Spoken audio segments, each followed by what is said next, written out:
पिछले एपिसोड में हमने देखा कि लिंग ने उनकी चुनौती को स्वीकार कर लिया है। आगे हम देखते हैं कि लिंग डोंग चुनौती स्वीकार करने के बाद लेई के साथ फाइटिंग करने के लिए तैयार हो चुका है। दोनों के बीच हंटर किंग कौन होगा उसका फैसला इस लड़ाई में हो जाएगा। तभी हम देखते हैं कि लेली अपनी युवान स्टेज को यूज करता है जो लेवल 4 की एक स्टेज है जिसे पार पाना लिंग के लिए भी आसान नहीं होगा, लेकिन लिंग भी पूरी तरह से तैयार था। लिंग डोंग भी अपनी पूरी ताकत लगाकर लेली को परेशान करता है जिससे लेली को गुस्सा आता है और वो लेवल 4 की सबसे खतरनाक मूव के लिए तैयार हो जाता है जिसे लेई फैमिली किसी को खत्म करने के लिए यूज करती है। लिंग फैमिली डर जाती है। ग्रैंडफादर लेली को टूर्नामेंट के रूल को याद दिलाते हैं कि किसी की जान नहीं लेनी चाहिए, ये रूल उसे याद रखना होगा, लेकिन लेली फैमिली की मुखिया लेली को नहीं रोकते। ये देखकर ग्रैंडफादर और सभी लोग लिंग डोंग को सरेंडर करने के लिए बोलते हैं, लेकिन लिंग के फादर शियो कहते हैं कि अभी रुक जाइए। शियो को अपने बेटे लिंग की सारी शक्तियों का एहसास हो चुका है और वो उसे लड़ने देते हैं और तभी हम देखते हैं कि लिंग लेवल 2 की वंडर गेट सी लेयर एक्टिवेट कर लेता है। सब लोग आश्चर्य से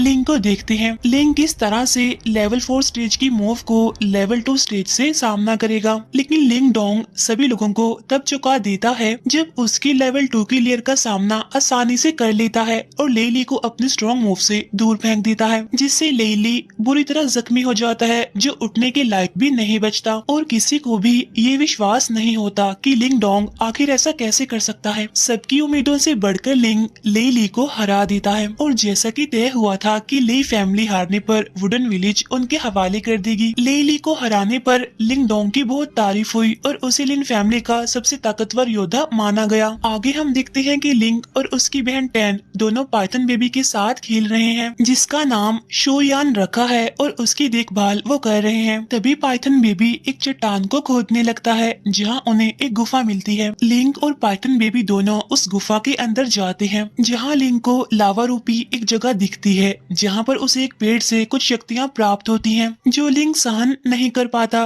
क्योंकि वो शक्तियां बहुत ज्यादा थी। लिंग डोंग बेहोश हो जाता है। होश में आने पर पाइथन बेबी और लिंग दोनों गाँव की तरफ बढ़ते हैं और गाँव वालों को एक लाल स्टोन देते हैं जो कि एक तरह का खजाना है। सारी बातें बताते हैं। ग्रैंडफादर कहते हैं कि इस खजाने से अब हमारी फैमिली की गरीबी दूर हो जाएगी। आगे हम देखते हैं कि लिन फैमिली को आयरनवुड विलेज में मिले स्टोन के बारे में लेई फैमिली को खबर हो जाती है और वो इस खजाने और विलेज को वापस हथियाने के लिए तरकीब सोचने लगते हैं। वहीं एक तरफ हम देखते हैं कि लिन फैमिली विलेज से मिले स्टोन यानी उस खजाने को बेचने के लिए सिटी जाते हैं। लिंग भी उनके साथ जाता है जहाँ उसे मैजिकल सामान की एक शॉप दिखती है और वो वहाँ चला जाता है जहाँ उसे एक बूढ़ा आदमी मिलता है जो कि येन सिटी का मास्टर था जो हर एक कला जानता है। वो लिंग को देखकर उसकी शक्तियों के बारे में पता लगा लेता है। उसी से वो एक छोटा बैग खरीदता है जो कि एक मैजिकल बैग था जिसमें कुछ भी रख लो वो कभी भी नहीं भरता। वहीं लिंग को एहसास होता है कि उसे कोई शक्ति अपनी ओर खींच रही है। लिंग एक शॉप पर देखता है कि एक लकड़ी का टुकड़ा है जो उसे अपनी ओर खींच रहा है। लिंग उस लकड़ी के टुकड़े को खरीदने चला जाता है तो दुकानदार उसे कहता है कि ये तो बिक गई जो एक लड़की जी जोई ने खरीद ली थी, लेकिन लिंग दुकानदार को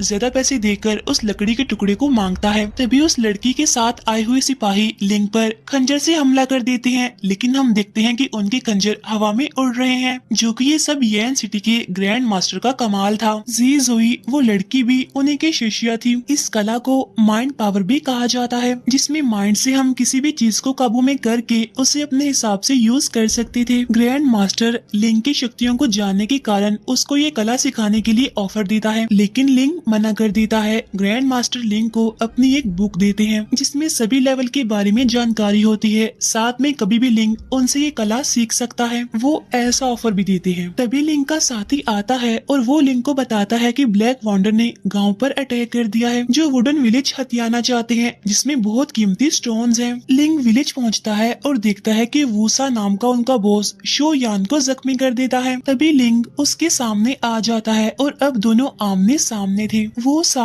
लिंग पर अटैक करता है, लेकिन लिंग अभी अर्थली स्टेज पर है जिससे लिंग को ज्यादा फर्क नहीं पड़ता। वो सा लिंग पर हर तरह की मूव आजमाता है लेकिन उसका कुछ नहीं बिगड़ पाता। तभी लिंग अपने वंडर गेट सील की दूसरी स्टेज का इस्तेमाल करता है जिसका असर वो सा पर ज्यादा नहीं पड़ता क्योंकि वो भी कम ताकतवर नहीं था, वो भी अर्थली स्टेज पर था। तभी दोनों अपने सबसे ज्यादा असरदार मूव का उपयोग करते हैं जिसमें लिंग को सबसे ज्यादा नुकसान होता है और लिंग की सारी एनर्जी जाने लगती है और वो बेहोश होने लगता है, जिसे देखकर शू यान और टैन बहुत परेशान हो जाते हैं। तभी हम देखते हैं कि लिंग की एनर्जी फिर से वापस लौट रही है, जिसमें वक्त लग सकता है। तो टैन और शू यान दोनों वो सा के लोगों से फाइटिंग करने लगते हैं, जिससे थोड़ा टाइम मिले और लिंग अपनी एनर्जी गेन कर ले। पर वो सा ऐसा नहीं होने देता, वो टैन और शू यान को अपने अटैक से घायल कर देता है। तभी लिंग अपनी एनर्जी गेन करके अटली युआन की अगली स्टेज में पहुंच जाता है, जो उसकी सबसे बड़ी स्टेज थी अब तक उसकी लाइफ की। और लिंग एक ही पंच में वो सा को ढेर कर देता है, उसे मार देता है।